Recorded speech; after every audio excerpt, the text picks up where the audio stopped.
Let's go to London and speak to Michael Amoah, who's an African analyst and visiting senior fellow at the London School of Economics. Michael, welcome to the program.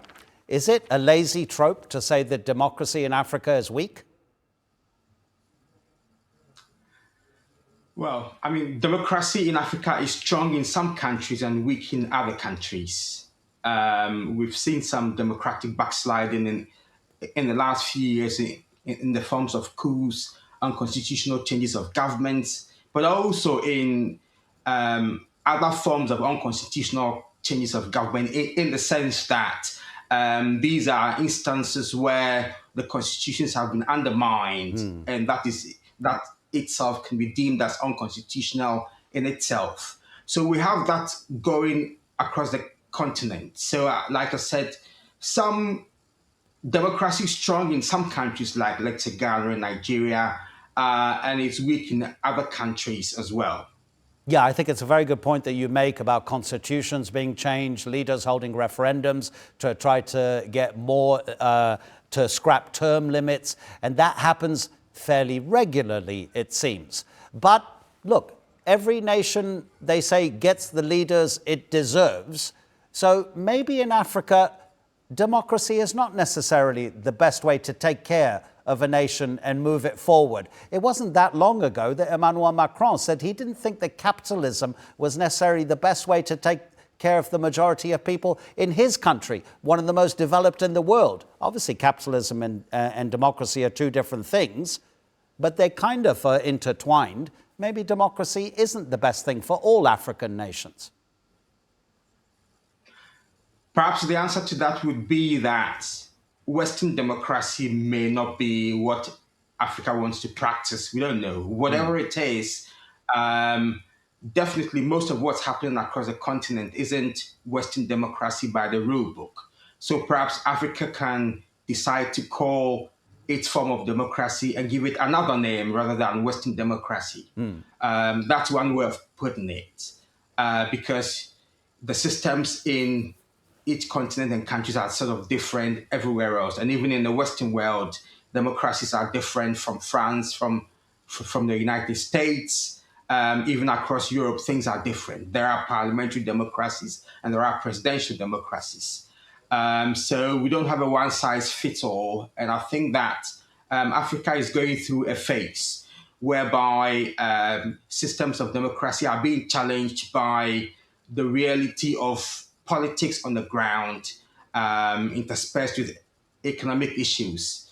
So we seem to be in a situation where things seem to be emerging out of the box. Now, what's also interesting is actually that the rule book as it stands is now trying to catch up with the evolution of things. So, for example, Article 25.4 of the African Charter on Democracy, Elections and Governance would say that if there is a coup, then the junta leaders are not qualified to stand for the elections if they want to restore constitutional order.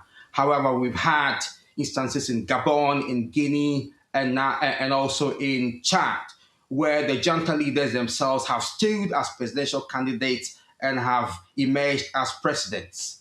So the rule book needs to catch up with what's the reality on the ground. We also have Article 4P of the Constitutive Act, which says that if there's a coup, that's unconstitutional changes of government, and Article 30 would then suspend these countries. But we'd also have instances whereby there have been about 39 presidential extensions across 25 countries from 1960 to 2025. And the Constitutive Act needs to be revised to basically bring to book some of these presidential extensions that are actually unconstitutional and goes against the grain of sustainable democracy. Yeah, but there are some results, Michael, in African countries. There are democracies which just don't seem to make logical sense. Paul Biya, the president of Cameroon, is almost 100 years old. How long has he been in power? Yoweri Museveni on the other side of Africa in Uganda. He's been in power forever and ever. Tell us which are the standard bearers in Africa that nations should be looking to and say, look what they've done with their politics and how that has affected their societies. That's the way we want to be. Yeah, I mean, there are standard bearers. Ghana is one, South Africa is another, and quite a lot of others across the continent. I think in the main, it comes to the fact that perhaps the African Union as an institution isn't quite strong enough to exercise leverage over, the national performances of individual countries. And I think that also, I mean, as you said, the African Union itself has the presidents who are the representatives of each country, and they are the ones who make the rules. They are the ones who can actually enforce. So I think we probably need an African Union Commission that can actually exercise leverage over the heads of state. And that is something which the continent itself needs to sit down and look at. Also, what seems to be happening is that citizens of various countries have taken it upon themselves to see what they can do locally to change things. So we have the Gen Z Yes. revolution that's also going on. And some of that has somehow moved into coups, for example, in Madagascar. It wasn't that successful in Kenya.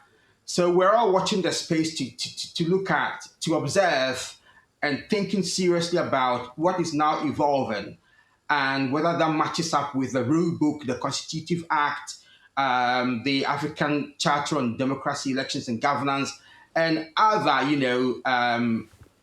rules or documents that exist. Right. And how, the continent actually address some of these issues. Michael, thank you so much indeed. I was going to mention that, of course, it's the youngest continent in the world and what Gen Z might do for Africa. Michael, Amoah, Happy New Year to you when it comes. Thank you so much indeed.